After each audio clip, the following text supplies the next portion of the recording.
It smells amazing in here, like butter and sharp cheddar cheese. Ridiculously yummy smelling.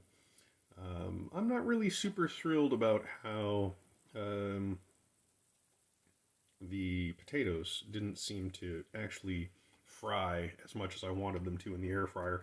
I'm not entirely sure if they are crisp or if they are even done for that matter.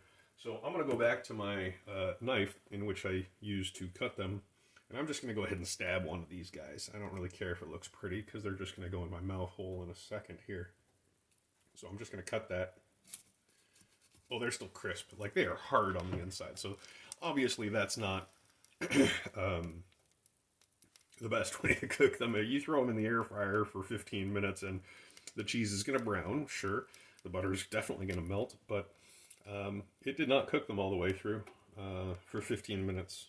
400 degrees Fahrenheit in the air fryer. What I'm going to do now is lower the temperature, and I'm going to cook them a little bit slower. That cheese is already kind of done. So I might even go so far as to put a little moisture back into these. The potatoes obviously aren't cooked, so they're going to be very interesting. But that cheese, that will burn. Frankly, it's done. Like, it's kind of served its purpose, but unfortunately, that might be more of a second step. So perhaps if I was to do this again, I would first cook the potatoes kind of by themselves. Maybe give it a little bit of butter or a spray on, oil of some sort, olive oil, canola oil, whatever.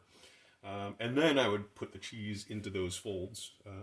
And obviously the butter packets would be kind of unnecessary at that point. Plus I would double up on the cheese factor, which is a good deal.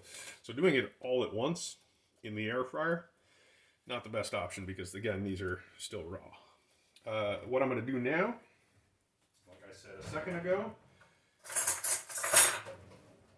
is apply some more cheese, because that's just not going to work out so well.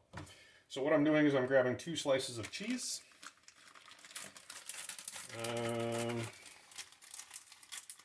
I use 3 inside of the slats, and see how they're kind of glued together with that cheese? That doesn't seem to be a bad thing. Plus, it'll have some of that, grilled cheese style flavor. So I'm going to break these cheese slices in half because that should fit perfectly over the potato. But I'm also going to do something else. I'm going to take this and I'm going to zhuzh it up a little bit. I'm going to throw in a little bit of pesto. I need to stir it to mix the oil and the basil garlic compote. You can make your own pesto, but this stuff in the jar is just easy and I don't have to clean anything. And frankly, it's quite good. So I'm going to pesto these. That's what I'm going to do to get a little bit more moisture back into that patata. I know that by covering this, the bottom is going to get super fried and the top is going to have that shield. But I kind of think this might work out since I'm going to do it again more low and slow. The oil and the pesto and the herbs and whatnot should kind of get down in there. Get down. Long story short, half on each.